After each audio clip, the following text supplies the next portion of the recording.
여러분 우리가 이 교회를 다니다 보면은 아니면은 이렇게 교회를 다니는 사람들의 이야기들을 아니면 교회에 처음 나와 보면은 세상에서는 종종 잘 쉽게 사용하지 않는 단어인데 이 교회에서만 사용되는 용어들이 있어요. 특정한 특별히 단어들이 몇 가지가 있습니다. 예를 들면 뭐 이런 것들이 좀 있는 것 같아요. 긍휼, 은혜, 신실함, 사랑, 영광.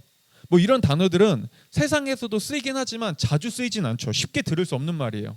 근데 긍휼, 은혜, 신실함, 뭐 영광, 자비 이런 것들은 교회에서 우리가 쉽게 듣는 단어 중에 하나입니다.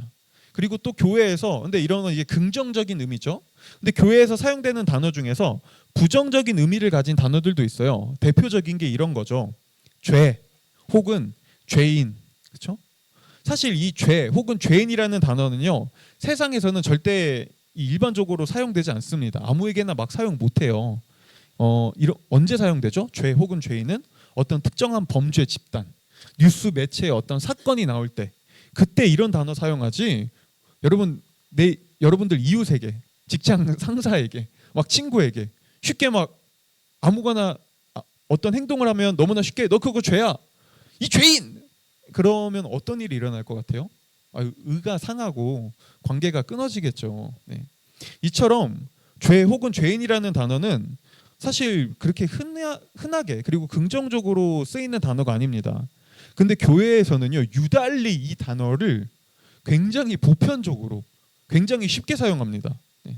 그래서 어떤 사람들은요 이 교회에서 흔히 사용되는 교회에서 많이 말하는 죄인이라는 말을 두고 이렇게 말하는 사람들도 있어요.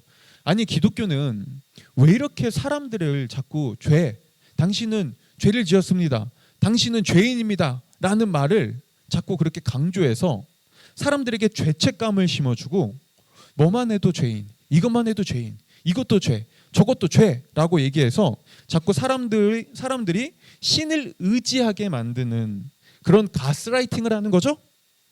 교회는 왜 그렇게 사람들을 부정적으로 만드는 건가요? 그렇게 해서 결국엔 교회가 시키는 대로, 목사가 시키는 대로 그렇게 행동하게 만들려고 하는 그런 조작 아닌가요? 라고 말하는 사람들이 있습니다. 네, 일단 분명한 한 가지는 저도 인정합니다. 교회에서는 사실 죄인이라는 단어를요 분명히 많이 사용해요. 보편적으로 사용합니다. 네, 인정해요. 그런데요, 그렇다고 유달리 기독교가 죄를 강조하는 이유는 사람들을 가스라이팅해서 네, 입맛에 맞게 조종하기 위한 것이라는 말에는 동의할 수는 없어요. 왜냐하면 여러분들 그래서 제가 시키는 대로 잘 안 하잖아요. 어차피 네, 제가 말한다고 어차피 안 듣잖아요. 아니 뭐 꼭 들어야 되는 것도 아니에요. 제가 그런 걸 강요하지도 않고요. 그렇죠? 왜 근데 그럼에도 불구하고 왜 성경은 이 죄인이라는 말을 이렇게 강조하고 이렇게 많이 사용할까요? 그 이유는요. 사실 성경이 말하는 이 죄에 대한 이야기가 오히려 굉장히 보편적인 우리 현실에 대한, 우리가 살아가는 이 일상에 대한, 우리가 살아가는 세상에 대한 일반적인 지극히 현실적인 이야기이기 때문에 그렇습니다. 제가 좋아하는 이 변증가 중에서 라비 제커 라이어즈라는 변증가가 있는데요. 뭐 지금은 소천하셨어요. 근데 이제 이 라비 제커 라이어즈라는 변증가는요 미국에서 여러 가지 뭐 대학들, 그 다음에 여러 기관들을 다니면서 미국은 좀 기독교 문화가 좀 더 우세하잖아요. 그래서 사람들과 기독교를 가지고 토론하고 대화하고 소통하고 변증하는, 이제 사실 저도 물음에 답하다 그런 거 보고 따라한 거예요. 네. 저런 거 한국에서도 하면 좋겠다라고 해서 이제 시작한 건데 이제 그런 운동을 하는 활동가였습니다. 근데 이분이 한 대학교에서 이제 또 그런 변증 토론을 한 거죠. 그때 한 참가자가 이런 질문을 했어요. 도대체 왜 이렇게 기독교는 세상에 대해서 그리고 사람들에 대해서 부정적으로 바라보는 거죠? 아니 왜 그렇게 사람들을 죄인이라고 하고 세상은 악하다고 말하는 건가요? 저는 인간은 그럼에도 불구하고 선함이 더 많이 있고 결국엔 선에 대한 더 큰 힘이 있다고 믿습니다. 물론 뉴스에 등장하는 사건들, 죄들이 있죠. 하지만 제 주변에 있는 사람들만 봐도, 제 이웃들만 봐도 대다수가 더 선한 사람들이 훨씬 많은걸요? 그냥 일반적이고 평범한 그런 착한 사람들이 훨씬 더 많잖아요. 저는 굳이 그런 죄, 악을 강조하지 않아도 인간에게는 이 세상의 문제를 해결하고 더 세상을 좋게 만들 그런 힘이 있다고 믿습니다.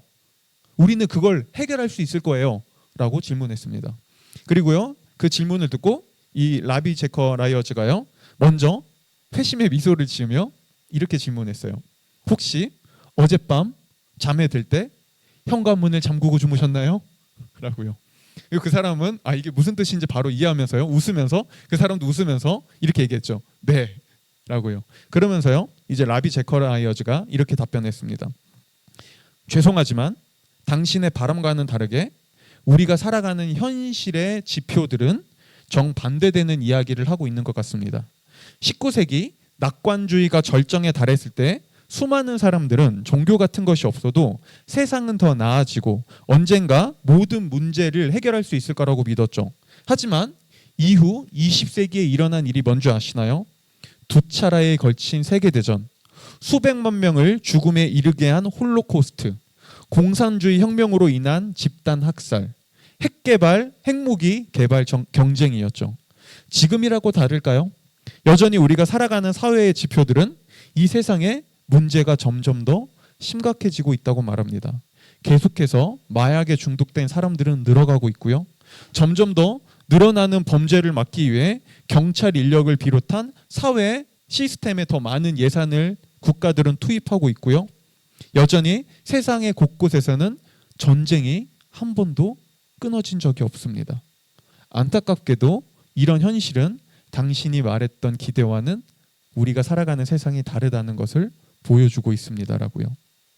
여러분, 이 대답이 어떻게 들리세요? 이게 너무 너무 과대 해석 아니야? 라고 생각되시나요?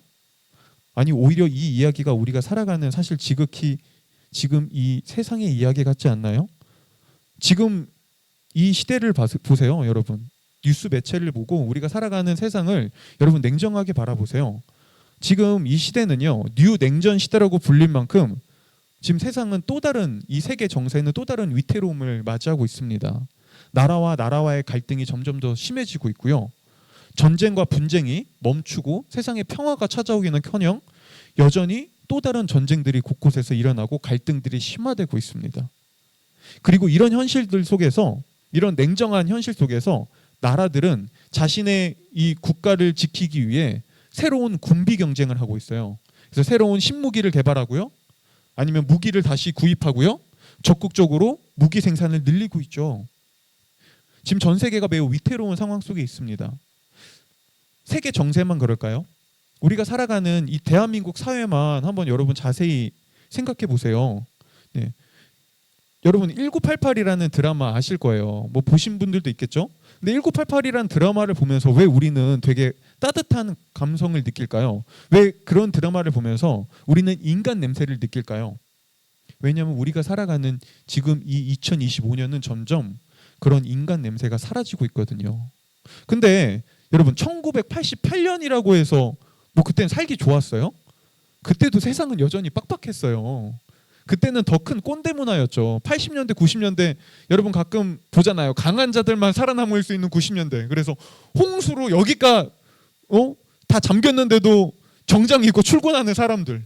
네? 그런 시대에는 살기 좋았냐고요. 근데도 사람들은 그 시대의 이야기들을 들으며 한편으로 되게 그때는 사람 냄새 난다라고 하죠. 왜요? 지금 우리가 살아가는 세상은, 이 사회는 더 각박해지고 있거든요. 더 사람들이 이기적이고 개인주의적인 시대를 살아가고 있거든요. 그리고 바로 이게요, 성경이 말하는 죄입니다. 여러분, 성경이 말하는 죄는 어떤 심각한 범죄, 특정한 어떤 범죄를 말하는 게 아니에요. 성경이 말하는 죄는요, 비유하면 이렇게 표현할 수 있습니다. 어떤 오염과 같아요. 오염. 여기 계신 분들 중에서 바닷가 가신 분들, 바닷가 우리 한 번쯤은 다 봤을 거예요. 제주도든 어떤 강릉이든 동해 바다든 서해 바다든 바닷가를 보면은 처음에 어떤 감정이 들죠? 여러분 제주도 해변가를 처음에 딱 가서 보잖아요. 만약에 협재 해변, 너무나 아름다워요. 쫙 멀리 펼쳐져 있는 광활한 바다, 맑은 하늘, 주변의 경치들 너무나 아름답습니다. 근데 그 해변에 조금 가까이 다가가서 해변가를 바라보잖아요. 그럼 금세 뭐가 보이는 줄 아세요? 쓰레기들이요. 사람들이 버린 쓰레기, 온갖 오물, 잡동사니들, 멀리서만 봤을 때 보이지 않았던 이제 오염들이 조금만 눈을 들어서 밑을 바라보면 그 오염들이 보입니다. 그렇죠? 여러분, 이게 우리가 살아가는 세상의 모습 같지 않나요? 어떤 때는 세상은요 너무 아름다워 보여요. 너무 좋은 이야기들. 오, 세상 진짜 살기 좋다. 그래, 아직 살만해. 세상 너무 좋은 곳이야. 근데 우리가 조금만 발을 들여서 세상을 자세히 바라보면, 우리가 살아가고 있는 이 사회를 자세히 들여다보면 오염이 존재하죠. 문제들이 있습니다. 그래서 한강 작가, 우리나라에서 최초로 노벨 문학상을 받은 한강 작가는요, 자신이 바라보는 이 세상의 아이러니한 모습을 두고 이렇게 얘기했습니다.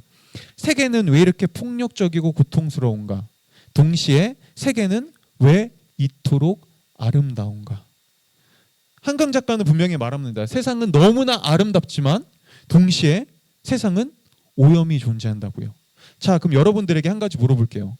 여러분, 분명히 우리가 살아가는 세상에는 오염과 아름다움이 공존해요. 자, 그럼 우리는 이런 생각을 한번 해볼 수 있어요. 그렇다면 원래 이 세상은 오염된 곳이었는데, 원래가 그냥 오염된 곳인데 인간의 노력으로 인해, 인류의 공헌으로 인해 그나마 조금 아름다워지고 있는 과정인 걸까요? 아니면 원래 아름다운 곳이었는데 오염이 들어와 이 세상에 아름다움 속에 오염이 있는 걸까요? 자, 여러분 어떻게 생각했어요? 원래 세상은 시작부터 오염이었어요. 오염밖에 없었어요. 근데 인간의 노력으로 그게 아름다워지고 있는 과정이다. 아니면 두 번째, 원래 아름다운 곳이었는데 이곳에 오염이 들어와서 이 오염이 세상의 아름다움을 물들이고 있다. 여러분들 둘 중에 어떤 거에 더 동의하시나요? 여러분, 합리적인 생각 추론으로는요, 두 번째, 세상은 원래 아름다운 곳이었는데 오히려 오염이 이곳 가운데 침투했다라고 믿는 게 더 합리적입니다. 왜냐하면 여러분 한번 생각해 보세요. 세상이 원래부터 오염된 곳이었다면 우리는 어떤 기준으로, 무엇을 근거로 아름다움이라는 걸 알 수 있죠? 세상이 원래 너저분한 그 자체였다면, 혼돈 자체였다면 우리는 도대체 어디서 아름다움이라는 개념을 가져올 수 있을까요? 우리는 무엇을 기준으로 이 세상을 아름답게 만들어야 돼 라고 생각할 수 있죠? 아니요. 그럴 수 없습니다. 아름다움이라는 걸 알지 못한다면 우리는 뭔가를 고치고 싶고 아름답게 바꾸고 싶어 할 수가 없어요. 그래서요, C.S. 루이스는요, 이걸 가지고 이렇게 얘기했습니다. 우리는 모두 진보를 원합니다. 진보한다는 것은 우리가 가고자 하는 그곳에 점점 더 가까이 간다는 뜻입니다. 방향을 잘못 잡으면 아무리 앞으로 나가도 원하는 곳에 다가갈 수 없습니다. 잘못된 길로 접어들었을 때 그 자리에서 돌이켜 올바른 길로 되돌아가는 것이 진보입니다. 네. 여러분, C.S. 루이스의 말처럼, 그리고 한강 작가의 말처럼 사람들은요, 아름다움이라는 게 세상 어딘가에 있다는 걸 이미 알고 있습니다. 그리고 이걸 잘 보여주는 게요, 우리는 오염된 세상을 보며 세상의 문제들을 보며 슬퍼해요. 이건 옳지 않아라고 생각해요. 왜요? 옳은 방향성이라는 게 있으니까요. 원래 어떤 아름다움이라는 게 있으니까요. 그리고 이게 성경이 말하는 이야기입니다. 여러분, 우리 사함리의 첫째 주에 창조인가 우연인가를 얘기하면서 하나님이 이 세상을 창조하신 후에 처음으로 한 말이 뭔지 기억하시나요? 하나님은요, 이 세상을 창조하신 이후에 그 세상을 보고 이렇게 말씀하셨습니다. 너무나 아름답다. 이 세상은 너무나 온전하다. 너무나 이곳은 아름다운 곳이다라고요. 그렇죠? 자, 바로 이게 우리가 세상의 아름다움을 꿈꾸고 모든 사람들이 그걸 갈망하고 원하는 이유입니다. 세상은 원래 아름다운 곳으로 창조됐습니다. 그리고 우리는 그 아름다움에 대한 갈망이 있습니다. 그런데 이곳에 지금 오염이 돼 있죠. 그래서 우리는 그걸 바로잡고 싶어 하는 거예요. 자, 그렇다면 오늘 우리가 해볼 수 있는 또 다른 질문은 이겁니다. 왜 이 세상이 이렇게 오염됐을까요? 네. 왜 도대체 하나님이 아름답게 창조했던 이 세상에 그런 오염이 들어왔을까요?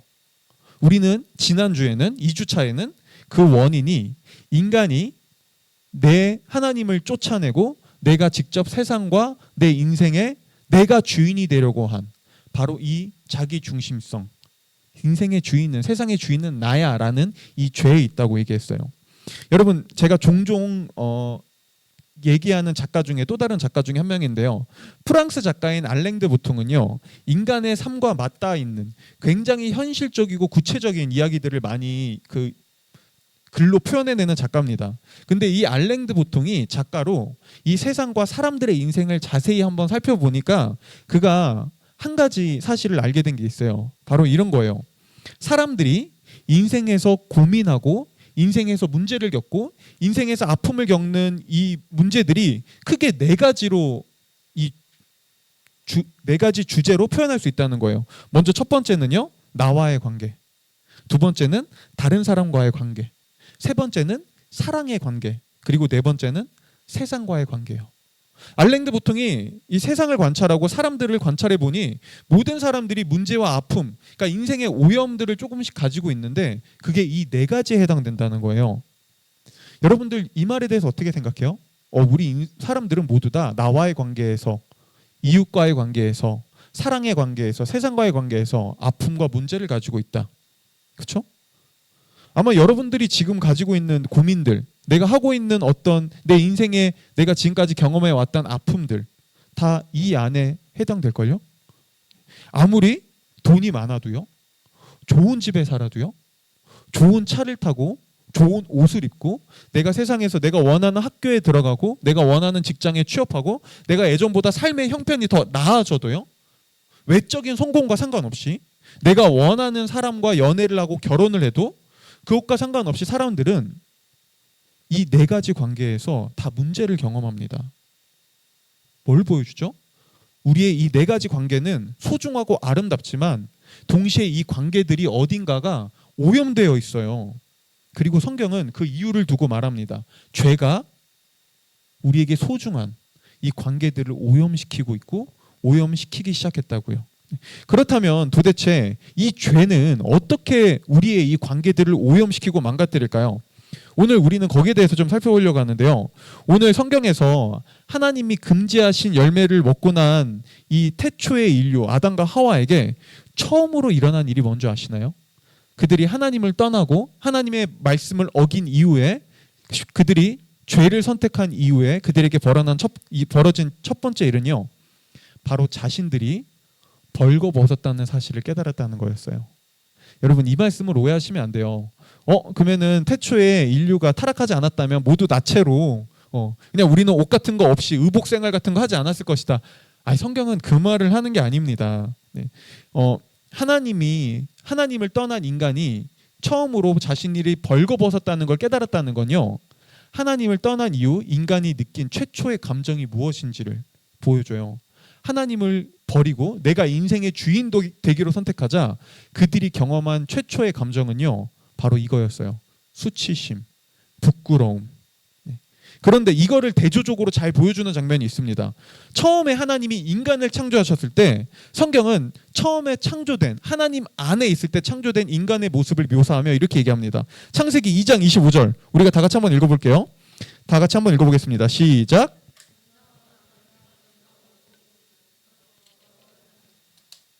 네. 성경은 남자와 그 아내가 둘 다 벌거벗고 있었으나 부끄러워하지 않았다고 말합니다. 무슨 말인 줄 아세요? 이 말이? 태초의 인간은요. 있는 그대로의 내 모습을 부끄러워하지, 수치스러워하지 않았습니다. 왜요? 그들은 나를 있는 그대로 온전히 사랑하고 온전히 받아주며 내가 나를 포장하지 않아도 내가 나를 화장하지 않아도 내가 더 좋은 브랜드의 옷을 사 입지 않아도 굳이 카메라에 소다 필터를 쓰지 않아도 내가 고급 레스토랑에 갔다는 사실을 SNS에 자랑하지 않아도 내가 무엇을 더하지 않아도 나를 있는 그대로 완전히 사랑해주는 그런 하나님의 사랑을 그들은 받고 있었거든요. 그들은 자신을 부끄러워할 필요가 없었어요. 그들은 자신을 있는 그대로 사랑할 수 있었습니다. 그들에겐 내가 있는 그대로 받아들여지고 내가 사랑받는다는 게 너무 당연했습니다. 그런데 하나님을 떠나고 내가 인생의 주인 되기로 결정한 순간 그들은요 당연히 받아왔던 그 사랑을 잃어버립니다. 하나님을 떠난 인간은 나를 있는 그대로 완전히 받아주고 수용해 줄 수 있는 완벽한 사랑을 잃어버려요. 그리고 나를 있는 그대로 사랑해 줄 수 있는 존재를 잃어버리자 인간에게 찾아온 게 뭔지 아나요? 부끄러움이요. 나를 향한 부끄러움. 내가 나를 사랑해 주지 못해요. 제가 여기서 저랑 거의 대다수가 저랑 세가족 교육을 하신 분들이죠. 세가족 교육했을 때 항상 물어보는 거 있어요. 물론 많이 물어봐요. 제가 굉장히 많이 물어보는데 항상 그 중에 물어보는 것 하나. 이 세상에서 나에게 가장 많은 질책을 하고 나를 가장 많이 힐난하며 나에게 가장 많이 불평을 토로하고 나에게 가장 많이 부정적인 말을 하는 나에게 가장 가혹한 잣대를 들이대는 존재가 누군가요? 라고 항상 물어보죠. 그리고 이때 한 사람도 빠짐없이 모든 사람이요 이렇게 대답합니다. 나 자신이요. 나요 라고요. 네, 여러분, 나라는 주인은 나를 부끄러워합니다. 나라는 주인은 나를 수치스러워합니다. 나라는 주인은 나를 있는 그대로 사랑해 줄 능력이, 그럴 사랑이 없습니다. 바로 이게 자기중심성이라는 죄, 내가 주인 되어버린 이 죄가 나와의 관계를 오염시키는 방식입니다. 내가 소중하다는 걸 머리로 알아요. 내가 소중하다는 걸 마음 한켠으로 압니다. 내가 아름답다는 걸 압니다. 근데 거울을 보면 부끄러움이 먼저 보입니다. 나 자신을 돌아보면 수치스러움이 먼저 보입니다. 나를 사랑해 줄 수 없습니다. 그게 내가 인생의 주인 된 이 죄가 우리에게 가져오는 첫 번째 오염입니다. 두 번째로 하나님의 명령을 어기고 내가 주인 되기를 선택한 인간은요, 인간관계에서도 오염을 경험하기 시작합니다. 3장 11절 13절은 이 모습을 잘 보여주는데요. 우리가 또 한번 읽어볼게요. 3장 11절 13절 한번 읽어보겠습니다. 시작.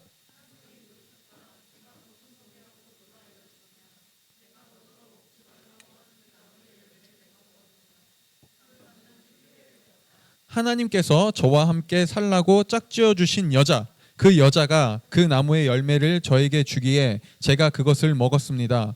주 하나님이 그 여자에게 물으셨다.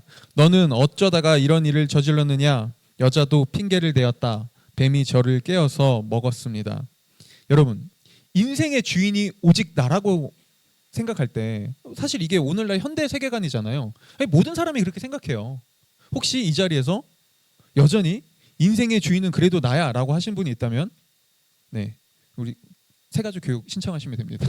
네, 어쨌든 네, 여러분, 인생의 주인이 나라는 말 듣기 좋죠. 근데 인생의 주인이 내가 될 때 우리에게 오는 가장 큰 특징 중 하나는요, 바로 모든 선택에 대한 책임을 이제 내가 짊어져야 된다는 거예요. 그리고 우리는 잘 알고 있어요. 이게 인생에서 얼마나 큰 무게고 얼마나 무거운 짐인지를요. 서울 자가에 대기업 다니는 김 부장 이야기라는 드라마가 있어요. 네, 저도 이거 사실은 시간 아까워서 그 시간이 없어가지고 풀로 못 보는데 이 쇼츠나 뭐 이렇게 나오는 중간중간 영상으로 보거든요. 근데 거기서 나오는 한 장면을 보고 너무 와닿더라고요. 이 드라마를 보면 류승룡 씨가 연기하는 김낙수 부장은 지극히 평범한 한 회사원의 이야기, 일반적인 한 사람의 이야기를 보여줍니다. 근데 그 드라마에서요, 이 김낙수 부장과 오랜 시간을 함께한 이 직장 상사가 그를 불러서 그에게 이렇게 얘기하는 장면이 나와요. 야, 우리 둘이 이 회사에서 20년 넘도록 붙어 있었다. 이 정도 붙어 있었으면 기본적으로 우리 좋아하는 사람 없다고 봐야 해. 위에서는 저 새끼 왜 안 그만두나 싫어하고, 밑에서는 저 새끼 왜 안 잘리나 싫어하고, 네 위치에서는 네가 진짜 할 수 있는 일이 뭔지를 알아야 해. 억울하냐? 낙수야, 이제 정말 시간 없어. 이제 바뀌어야 해. 네가 선택한 모든 책임은 네가 져야 한단 말이야. 저는 여러분, 드라마를 보면요, 김낙수 부장도 이 사실을 너무 잘 알고 있습니다. 내가 선택한 모든 책임은, 심지어 이 사람은 부장이잖아요. 더 많은 책임이 있죠. 자신이 더 많은 책임을 져야 한다는 걸 알고 있어요. 그리고요, 그게 얼마나 무섭고 얼마나 무거운 일인지는 그는 잘 알고 있습니다.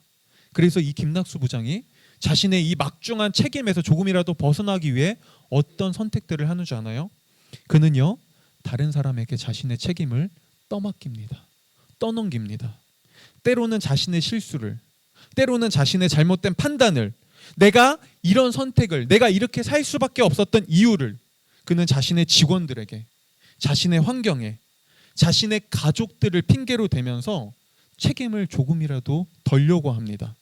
그런데 그가 이렇게 자신의 책임을 직원들에게, 직장 동료에게, 자신의 후배에게, 때로는 이게 다 내가 이러고 싶어서 이런 줄 알아? 아빠가 이렇게 살고 싶어서 그런 줄 알아? 다 너희 때문이야. 다 가족 때문이야. 라고 가족에게 그 책임을 떠맡길 때 어떤 일이 일어날까요? 주변 사람들과 그의 관계는 점점 깨집니다. 사람들이 그를 떠나기 시작해요. 때로는 아빠의 짠내나는 모습에 그 다음에 권위적인 그런 상사의 모습에 사람들은요 그와 점점 멀어집니다. 근데 여러분 한번 생각해 볼게요. 이게 정말 그렇게 엄청 나쁘고 엄청 악한 일 같아요? 이게 정말 엄청난 특별한 나와는 다른 범죄자의 이야기 같나요? 아니요. 여러분 사실 우리 안에 이런 모습들이 있지 않나요? 우리 모두 이런 행동을 할 때가 있지 않나요? 어떤 일이 터졌을 때, 누군가와 다툼이 일어났을 때, 갈등이 일어났을 때, 내가 어떤 문제를 경험했을 때, 그때 우리 너무 자연스럽게 책임을 다른 것에서 찾으려고 하지 않나요? 물론 제가 잘못했어요. 그런데 이게 꼭 제가 원해서 그런 말은 아니 나도 다 이유가 있다니까. 야, 그때 왜 안 말렸어? 왜요? 여러분, 저는 여러분들을 질책하고 싶은 게 아닙니다. 저에게도 그런 모습이 너무 자연적으로 튀어나오거든요. 그래서 제가 이걸 잘 알죠. 근데 왜 그럴까요? 이유는 하나입니다. 조금이라도 나의 책임을 덜어야 하니까요. 내가 모든 책임을 진다는 게 얼마나 무섭고 얼마나 두렵고 얼마나 무거운 일인지를 우리는 본능적으로 너무나 잘 알고 있으니까요. 그렇죠? 바로 이게 하나님을 떠난 아담과 하와의 관계에서 일어난 일입니다. 세번역은 오늘 우리가 읽은 세번역은 여기에 핑계라는 단어를 썼지만 원래 히브리어 원문을 보면 핑계라는 단어는 없어요. 근데 그럼에도 불구하고 이 세번역은 원문의 뉘앙스를 굉장히 잘 살려서 번역했는데요. 12절에서 하나님이 아담에게 네가 그 나무의 열매를 먹었느냐라고 물으실 때 아담이 어떻게 대답하는지를 보세요. 근데 여러분 이때 하나님이 질문을 한번 보세요. 하나님은 아담에게 너 그거 왜 먹었니? 누가 먹으라고 했니? 어떻게 하다 먹었니? 이거 안 물어봐요. 하나님은 그냥 팩트만 물어봐요. 네가 그거 내가 먹지 말라고 한 그 열매 먹었느냐? 이것만 물어보거든요. 근데 아담은 하나님의 질문에 오버하면서 하나님이 묻지 않는 것까지 얘기하면서 이렇게 얘기합니다. 하나님이 저와 같이 살라고 짝지어 주신 여자, 저 여자, 두 번이나 강조해요. 그 여자, 저 여자가 저에게 이거 먹으라고 했어요. 보이세요? 아담은 두 번이나 저 여자가, 바로 저 여자가 라고 하면서요 자신의 책임을 하와에게 떠넘깁니다. 그런데 이때 이 성경을 보면요 아담이 하와 말고 또 다른 단어를 반복하는 것을 알 수 있어요. 뭘까요? 세번역에 보면 잘 나오거든요. 바로 나예요. 저, 나. 그러니까 한마디로 아담은 자신의 잘못된 행동에 대한 책임을 내가 조금이라도 지기 싫어서 하와에게 떠넘기면서 이렇게 말하고 있었던 거예요. 네, 하나님? 사실요 엄밀히 따지면 저는 모두 저에게 잘못이 있는 건 아닙니다. 제가 그렇게 한 데는 이유가 있다고요. 제가 먼저 선택하고 싶어서 그렇게 한 게 아니라니까요. 하나님이 저에게 주신 여자 있잖아요. 저 여자, 그 하와가 저에게 선악과를 먼저 줬다고요. 물론 저도 먹긴 했죠. 근데 제가 원해서, 제가 하고 싶어서, 제가 먼저 선택한 일은 아니에요. 여러분 지금 어떤 일이 일어나고 있는지 보이세요? 원래 너무나 서로를 아름답게 아끼고 사랑했던 인간 최초의 인간관계, 최초의 사랑의 공동체가요, 사랑의 관계가 깨지고 있습니다. 도대체 왜 이런 일이 일어날까요? 어떻게 이렇게 관계가 쉽게 깨질 수 있죠? 이유는 하나입니다. 내가 내 인생의 주인 되기로 선택한 이 죄는요, 모든 책임을 내가 져야 한다는 이 무게감을 가져다 주고요, 우리는 이거를 버틸 수 없습니다. 이거 인간은 쉽게 감당할 수 없습니다. 그리고 아담은요, 자신을 찾아오신 하나님이 네가 그거 먹었느냐라고 묻자, 내가 인생의 주인 되기를 선택한 이 주인의 책임이, 내가 주인 된 이 삶의 책임이, 이 무게감이 얼마나 무거운 일인지를 처음으로 몸소 깨닫기 시작합니다. 그리고 거기서 조금이라도 벗어나기 위해 하와를 탓하고 나를 보호하기 위해 다른 사람에게 책임을 전가하죠. 뭐죠?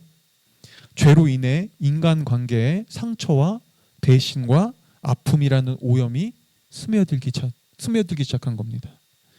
왜 오늘날에도 여러분, 우리 인생 살면서 여러분들 인간관계 많이 맺으면서 친구들, 주변 사람들과 수많은 관계들 속에서 여러분, 사실 우리 이런 크고 작은 아픔들, 배신들, 눈물들, 상처들 경험한 적 있지 않으신가요?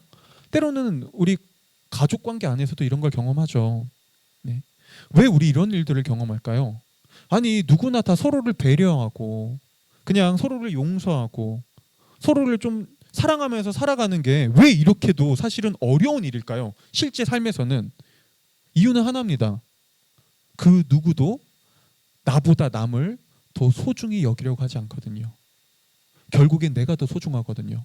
그래서 나이스한 관계에 있을 때, 어느 정도 그냥 좋은 관계에 있을 때는요, 좋아요. 큰 갈등 없습니다. 서로 친절하게 대해줘요. 근데 이 관계에 결국엔 나의 이익이 달려있을 때, 내가 피해를 볼 것 같을 때, 나에게 화가 임할 것 같을 때, 내가 모든 책임을 져야 할 때, 아니면은 지금 내 삶도 벅찰 때, 내 삶 힘들 때, 그때 사람들은 가장 쉽게 뭘 하는 줄 아나요? 타인과의 관계를 가장 먼저 끊습니다. 타인과의 관계를 가장 먼저 밀어냅니다. 다른 사람에게 쉽게 책임을 전가시킵니다. 왜요? 나를 보호해야 되니까요. 결국엔 내가 가장 소중하니까요. 바로 이게 내가 주인 되어버린 이 죄가 우리의 관계들, 이웃과의 관계들을 오염시키는 방식입니다. 세 번째로, 아담과 하와의 모습에서 우리는 사랑의 관계에도 이 오염이 찾아왔다는 것을 알 수 있는데요. 하나님은 홀로 외로워했던 아담에게 하와를 배필로, 그의 평생 배필로 주세요. 그때 아담이 처음으로 하와를 보고 한 일이 뭔지 아나요? 하나님이 아담에게 하와를 줬을 때 아담은 하와를 보고요, 사랑의 세레나데를 불렀어요. 그는 사랑의 노래를 불렀다고요. 그는 이렇게 노래했습니다. 창세기 2장 23절이요. 우리 다 같이 한번 읽어볼게요. 한번 읽어보겠습니다. 시작. 이제야 나타났구나. 이 사람, 뼈도 나의 뼈, 살도 나의 살, 여자라고 부를 것이다. 보이세요? 여러분, 아담의 이 세레나데가 보이세요? 마치 우리 처음 연애했을 때, 첫 사랑에 빠졌을 때 그때 모습 같지 않나요? 그렇죠? 태초에 하나님 안에서 남자와 여자는요, 정말 뜨겁게 사랑했습니다. 그리고 그 사랑으로 두 사람은 서로를 섬겼습니다. 이타적으로 서로를 섬겼어요. 서로에게 내가 서로를, 다른 사람을 섬기는 것을 못마땅하게 여기지 않았습니다. 기꺼이 낮아질 수 있었어요. 왜냐하면 그게 사랑이거든요. 근데 아담과 하와가 자기중심성, 인생의 주인은 나야, 결국엔 내가 제일 소중해 라는 죄로 삶의 방향성을 왜곡시켜버리는 순간, 이 두 사람의 사랑에 어떤 왜곡이 찾아왔는지 아나요? 두 사람은요, 이제 서로를 사랑하고 섬기며 이타적으로 사랑하려고 하기보다 사랑에서 권력 싸움을 하기 시작했어요. 마치 이렇게요. 야, 그래도 내가 너보다 조금 더 사랑받아야지. 내가 해준 만큼 안 해주면, 너 이렇게 안 해주면 나 서운해. 왜 내가 너한테 이렇게까지 해야 돼? 아무리 연인이지만, 아무리 부부지만 이건 아니야. 이게 권력 싸움이죠. 자, 이 권력 싸움을 창세기 3장 16절에서 성경은 잘 보여줍니다. 제가 읽어드릴게요. 여자에게는 이렇게 말씀하셨다. 내가 너에게 임신하는 고통을 크게 더할 것이니 너는 고통을 겪으며 자식을 낳을 것이다. 네가 남편을 지배하려고 해도 남편이 너를 다스릴 것이다. 종종 어떤 사람들은요, 이 구조를 보고 하나님이 남자가 여자를 다스리게 했어. 이거 너무 성차별적이야. 이거 너무 남녀차별적이야 라고 말하기도 하는데요. 아니요. 여러분, 히브리어 원문을 보면 여기에 담겨있는 의미를 조금 더 정확히 알 수 있습니다. 사실 여자가 남편을 지배하려고 하고 남자가 여자를 다스리려고 하는 건요, 동등한 이 권력 관계로 같은 표현으로 성경은 표현해요. 그러니까 쉽게 말하면 이전까지 있는 두 사람은 서로를 기꺼이 섬기려고 했어요. 기꺼이 서로를 위해 낮아질 수 있었습니다. 그런데 죄로 인해 인생에서 내가 가장 중요하고 내가 인생의 주인이 되어버린 순간 두 사람은요, 사랑하면서도 손해보지 않으려고 해요. 사랑하다가 손해보잖아요. 그러면 이거 옳지 않아, 이거 불공평해, 이건 아니야, 야 내가 한 만큼 너도 해줘야지, 아니 그 이상은 해줘야지. 권력 싸움이 시작돼요. 서로가 서로를 지배하고요, 다스리려고 합니다. 하지만 타락하기 전 아담과 하와는요, 권력 싸움 하지 않았습니다.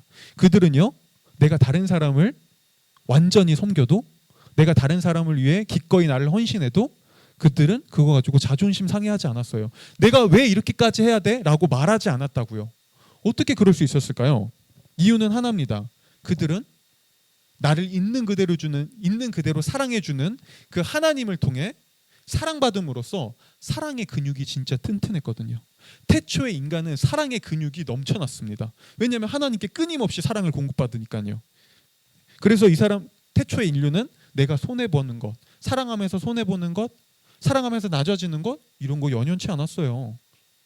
여러분, 어떤 사람이 사랑 잘하는 줄 알아요? 지금도 사랑의 근육이 튼튼한 사람들이 사랑 잘해요. 사랑의 근육이 많은 사람들이요, 많은 사람들을 사랑하고 깊게 사랑하면서도 크게 자존심 상해하지 않습니다. 근데 인간이 내면의 중심에서 이 사랑의 하나님을 내쫓아 버린 순간 인간은요, 이 사랑의 근육이 다 빠져버렸어요. 이 사랑이 쪼그라들었습니다. 얼마만큼이요? 나도 나를 사랑해 줄 수 없을 만큼이요. 나조차 나를 사랑하지 못하고 나도 나를 부끄러워 여길 만큼 이 사랑이 완전히 작게 쪼그라들었다고요. 그런 사람들이 다른 사람 온전히 사랑할 수 있을까요? 이 다른 사람을 온전히 섬길 수 있을까요? 못하죠. 당연히 자기중심적으로 사랑하기 시작했고요, 진정한 사랑을 잃어버렸습니다. 사랑의 관계에 이 오염이 생겨버린 것이죠. 그렇죠? 마지막으로 이 죄라는 오염은요, 인간이 살아가는 이 세상 전체에도 영향을 미치기 시작했어요. 하나님이, 우리가 이것도 첫째 주에 살펴봤던 내용인데, 하나님이 세상을 창조한 가장 큰 목적 중에 하나는 바로 인간을 위해서라고 했어요. 하나님은 인간이 하나님과 사랑을 나누고 하나님의 사랑 안에서 행복하게 살 수 있는 터전으로 이 세상이라는 터전을 선물해 줬습니다. 그리고 하나님은요, 이 세상이라는 터전을 인간에게 모두 다 맡기세요. 모든 권리를 인간에게 주시면서 말씀하시죠. 내가 이 세상의 모든 것들을 너에게 허락하겠다. 네가 이 모든 것들을 다스리고 네가 이 모든 것들을 사용할 수 있는 권리를 내가 너에게 맡기겠다. 다 너의 것이다. 이 세상은 너를 위한 것이다. 너와 연결되어 있다라고요. 보세요. 태초의 세상은요, 인간과 연결되어 있는 인간을 위한 곳이었습니다. 그런데 이게 성경이 말하는 낙원이에요. 그런데 인간을 위해 이 지어진 세상에서 세상을 다스릴 권한이 있는 그런 인간이 타락해버리자, 인간이 하나님을 떠나고 죄를 짓고 오염되자 인간과 연결되어 있는 세상도 함께 오염될 수밖에 없었습니다. 그래서 죄의 오염은요, 이 세상 전체에도 영향을 미치기 시작했어요. 뭐죠? 이전에 낙원에는 없었던 고통, 질병, 아픔, 슬픔, 고난, 이런 것들이 이 세상 곳곳에 이 오염이라는 이름으로 찾아오기 시작한 것이죠. 그래서 이게 하나님은 이렇게 하나님이 창조한 낙원이 무너진 모습을 두고 그분은 또 이렇게 얘기하십니다. 제가 읽어드릴게요. 남자에게는 이렇게 말씀하셨다. 네가 아내의 말을 듣고 내가 너에게 먹지 말라고 한 그 나무의 열매를 먹었으니 이제 땅이 너 때문에 저주를 받을 것이다. 너는 죽는 날까지 수고를 하여야만 땅에서 나는 것을 먹을 수 있을 것이다. 땅은 너에게서 가시덤불과 엉겅퀴를 낼 것이다. 너는 들에서 자라는 푸성귀를 먹을 것이다. 여러분, 성경은요, 놀랍게도 우리가 살아가는 이 세상의 아름다움에 이 고통과 아픔과 슬픔과 질병이 존재하는 이유를 놀랍게도 설명해 줍니다. 그 이상하지 않다고 얘기합니다. 왜냐하면 우리가 살아가는 세상은 지금 이곳은 낙원이 아니거든요. 원래 하나님은 이곳을 낙원으로 창조했지만 그분을 떠난 인간이 내가 주인 되기로 선택한 순간 이곳에 오염이, 고통이, 죄라는 수많은 문제들이 찾아오기 시작했거든요. 이게 성경이 우리가 살아가는 세상을 설명하는 방식이에요. 여러분, 굉장히 현실적이지 않나요? 성경은 이 땅이 유토피아라고 말하지 않아요. 성경은요, 우리가 세상에서 어떤 아픔을 경험하고 문제를 경험하고 고통을 경험하고 깨어짐을 경험할 때 그거 잘못됐어, 그거 아니야 라고 말하는 것이 아니라 이렇게 얘기한다고요. 맞아, 그게 세상이야. 지금 우리가 살아가는 세상은 낙원이 아니야. 지금 이 세상은 죄로 인해 깨어졌고 오염되어 있어. 그리고 그 오염은 반드시 우리에게도 언젠가 찾아와. 현실을 직시해. 우리가 살아가는 세상을 눈을 똑바로 뜨고 온전히 지켜봐 라고요. 자, 그렇다면 우리가 오늘 마지막으로 이야기해볼 주제는 바로 이겁니다. 근데 과연 이런 세상에 소망이 있을까요? 그러면 그냥 이렇게 깨어진 낙원에 다시 소망이 존재하긴 할까요? 여러분, 만약 우리가 살아가는 이 세상의 문제가 그저 자존감 문제라면 이거 좀 문제 해결하기 쉬울 거예요. 그냥 나와의 문제가 자존감 문제라면 좀 자존감 수업 책 읽으면서 좀 나를 사랑해 하루에 100번씩 말하면서 끊임없이 노력하다 보면 조금이라도 나아지는 부분이 있겠죠. 근데 여러분, 나와의 관계가 정말 자존감 문제가 이게 그렇게 쉽게 해결돼요? 나를 사랑하는 게, 나를 향해 수치심을 가지지 않는 문제가 내가 좀 좋은 옷을 입고 내가 원했던 어떤 직장에 들어가고 내가 좋은 차를 타고 내가 나를 사랑한다고 100번 정도 말해주는 것으로 그게 해결되던가요? 아니요. 이 문제 그렇게 단순하지 않아요. 여러분, 인간관계가 우리 그냥 서로 사랑합시다 라고 얘기하며 제가 이 자리에서 여러분들에게 자, 우리 옆에 있는 사람들에게 인사합시다, 사랑합니다, 축복합니다 라고 인사하는 그런 걸로 이루어질 수 있다면 인간관계 때문에 수많은 사람들이 이런 아픔을 경험할 수 있을까요? 아니요. 이거 쉬운 문제 아니죠. 여러분, 사랑의 관계가 결혼식장에서 우리 부부들은 알잖아요. 결혼할 때 서약할 때 나는 당신만을 사랑하기로 결단하겠습니다 라는 그 서약으로 이 사랑의 관계가 쉽게 이루어질 수 있다면 왜 수많은 사람들이 여전히 가정의 아픔을, 사랑의 깨어짐을, 사랑의 문제를 경험하죠? 여러분, 이 문제는 우리가 세상에서 경험하는 이 문제는요, 그렇게 단순하지 않습니다. 그런 결혼 서약으로 착하게 우리 서로 사랑하며 삽시다라는 그런 구호로 나를 사랑해 주세요라는 그런 위로적인 말로 해결되지 않아요. 이건 더 큰 문제가 있다고요. 왜요? 이 모든 문제의 근본 원인에는 우리가 하나님을 떠난 이 죄에 있거든요. 그래서 이 죄에 대한 문제가 해결되지 않으면 우리가 세상에서 경험하는 이 현실적 문제들 절대 해결되지 않습니다. 그래서 이 문제에서 벗어나기 위해선 우리는 다시 하나님께로 돌아가야만 합니다.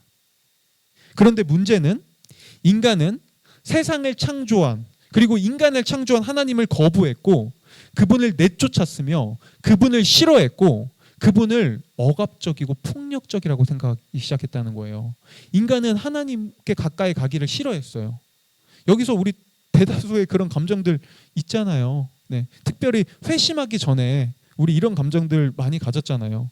네. 교회 다니는 많은 사람들도요, 하나님께 돌아오지 못하는 이유 중에 하나가 그거예요. 하나님을 진짜 믿지 못하는 이유. 하나님을 이렇게 생각해요. 하나님은 너무 폭력적인 것 같아요. 그분은 너무 무서워요. 그분을 믿으면 내 삶에서 나는 내 자유를 빼앗길 것 같아요. 전 하나님께 가까이 가는 게 사실 부담되고 싫어요. 네, 맞아요. 우리는요, 하나님을 억지로 믿는 척하며 교회에 잘 나오고 예배는 잘 드릴 수 있습니다. 근데 우리의 마음은 하나님과 가까워지는 걸 싫어해요. 우리는 그걸 너무 부담스러워해요. 우린 그걸 억압적이라고 생각합니다. 그래서 우리는요, 하나님께 돌아가고 싶어 하지 않습니다. 그분께로 가고 싶어 하지 않아요. 이게 진짜 문제죠. 우리는 하나님께 가려고 하지도 않고 그 갈 수 있는 거리가 너무 멀어져 버렸습니다. 그렇다면 우리는 어떻게 해야 다시 그분과 관계를 회복할 수 있을까요? 오늘 성경은요, 하나님은 우리를 다시 회복하기 위해 그분이 어떤 일을 행하실지를 말씀하십니다. 아까 범하기가 얘기했던 바로 그 장면이요. 네, 이게 잘했어요. 네, 하나님은요, 인간에게 약속하시죠. 창조주를 거절하고 창조주를 배신하며 하나님을 싫어하고 하나님을 때론 못마땅하게 여기는 그런 피조물인 인간을 위해서 하나님이 가장 작고 가장 초라하고 가장 보잘것없는, 겉으로 볼 땐 그 어떤 도움도 줄 수 없는, 오히려 사람에게 더 큰 도움을 얻어야만 하는 갓난 아기로 오신다고 하나님은 말씀하세요. 하나님이 직접 이 세상 가운데로 우리가 그분께 가기를 싫어하니 그분이 우리에게도 찾아온다고 말씀하시죠. 바로 이게 3장 15절입니다. 우리가 다 같이 한번 읽어보겠습니다. 3장 15절 한번 읽어볼게요. 시작.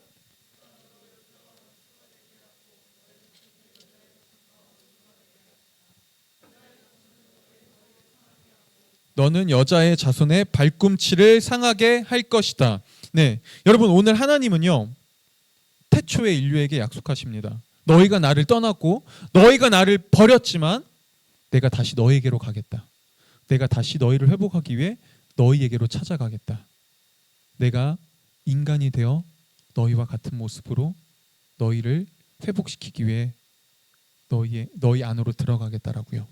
그런데 이때 하나님이 약속하신 이 메시아를 보면요, 여러분 이 당시 성경에 쓰여질 당시 고대 사회잖아요.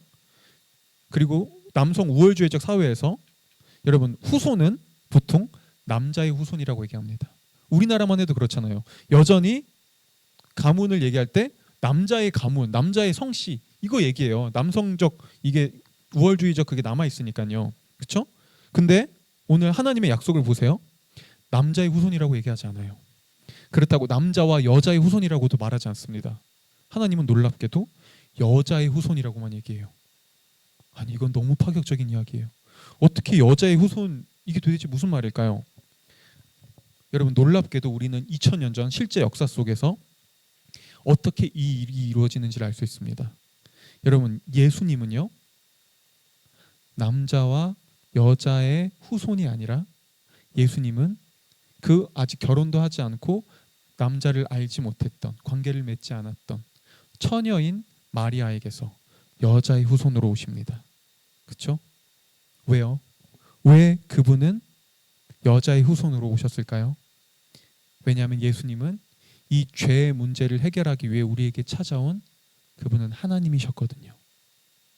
그분은 진짜 세상에 우리를 회복하기 위해 오신 그분이 하나님이셨거든요. 낙원을 떠나고 그분을 하나님의 사랑을 잃어버리고 오염 속에 살아갈 수밖에 없는 하나님이 우리를 향해 말씀하셨던 넌 너무나 아름답다. 넌 너무나 사랑스럽다. 넌 나에게 너무나 귀하다라는 그 음성을 잃어버린 그 아름다움을 회복하기 위해 그분이 오염된 이 세상 가운데로 찾아오셨거든요. 그리고 그분은 어떻게 하셨죠? 그 모든 오염을 짊어지시고요. 우리를 대신해 죽으심으로 낙원으로 갈 수 있는 길을 열어주셨죠. 여러분 이게 하나님의 사랑입니다.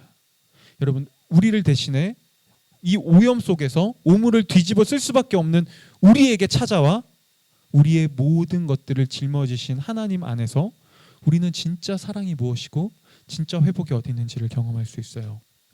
마지막으로 이 이야기만 하나 드리고 오늘 설교를 마칠 텐데요. 여러분 예전에 실제 있었던 일이에요. 제가 겪었던 일은 아니고요.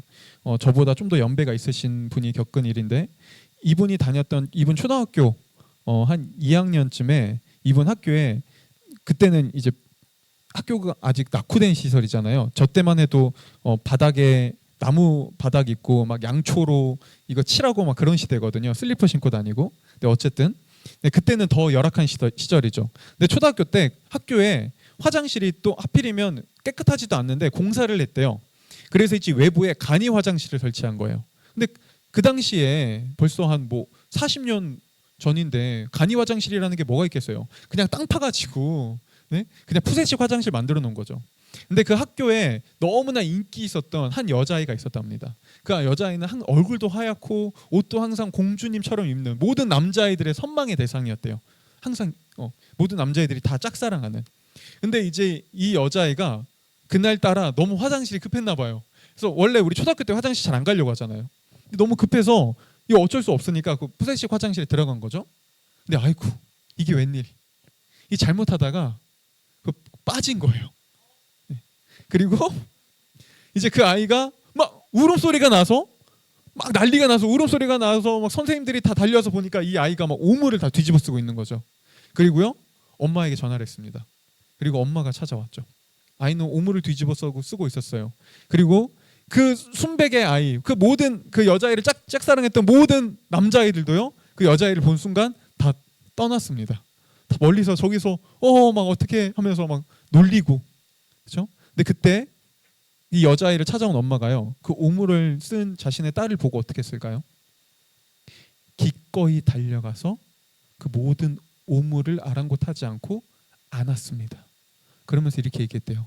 괜찮아, 괜찮아, 엄마 왔잖아, 괜찮아.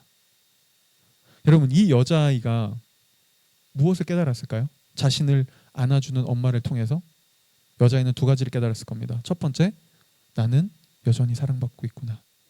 나는 진짜 사랑받고 있구나. 두 번째, 내가 있어야 할 품은 엄마구나. 엄마가 진짜 나의 안식과 품이구나라고요. 여러분, 하나님이 왜 오염되어 낙원을 잃어버린 이 세상 가운데로 찾아왔는지 보이시나요? 그분은 우리를 향해 그 사랑이, 우리가 원했던 그 참된 아름다움이 누구로부터만 주어질 수 있는지를 보여주고 있었던 겁니다. 여러분, 이게 동산입니다. 성경이 말하는 동산은 단순히 장소가 아닙니다. 성경이 말하는 동산은요, 우리가 하나님을 향해 이렇게 고백하는 곳입니다. 하나님, 이제 당신이 저의 참된 주인이십니다. 제가 이제 당신의 사랑과 뜻 가운데 살아가겠습니다. 라고요. 이렇게 하나님을 다시 내 삶의 주인으로 고백하고 그분을 중심으로 두고 살아갈 때 우리는요, 그분이 창조하신 아름다움을 되찾기 시작합니다. 우리는 세상의 오염에서 벗어나 진짜 하나님이 우리를 창조하신 뜻과 그 아름다움을 드디어 발견해가고 빛나가기 시작하죠. 어때요? 혹시 이 자리에 계신 분들 중에서 이런 소망을 찾고 계신 분들 있지 않나요? 이 세상 속에서 때로는 내가 소망했던 것들, 내가 정말 너무나 간절히 원했던 것들을 나의 소망으로 두고 그것을 찾아갔지만, 그것을 얻어봤지만 막상 거기에 가보니, 더 깊게 들어가 보니 그곳에 내가 보지 못했던, 이전에 알지 못했던 오염들 때문에 망망하고 실망한 적이 있지 않으신가요? 그럼에도 불구하고 여러분, 소망을 포기할 수 있으시겠나요? 아니요. 그래도 우리는 소망을 포기하지 못합니다. 그리고 그럼에도 불구하고 우리는 소망을 추구하고 쫓습니다. 여러분, 어디서 그런 소망을 찾으실 수 있죠? 성경은 얘기합니다. 우리를 위해 자신의 낙원을 떠나 오염된 세상으로 우리를 구원하기 위해 오신 이 하나님, 그분이 우리의 진정한 소망이 되어줄 수 있다고요. 여러분, 그분께로 돌아가십시오. 우리의 낙원은 그분께 있습니다. 우리를 찾아오신 하나님께 우리가 당신이 나의 진정한 왕이시고 맞습니다, 당신이 나의 주인이십니다라고 고백할 때 우리는 진짜 소망이 어디서 오는지, 무엇이 우리의 참된 소망인지를 경험하게 될 것입니다. 우리 시간에 다 같이 찬양 하나 하고 기도하면 좋겠는데요.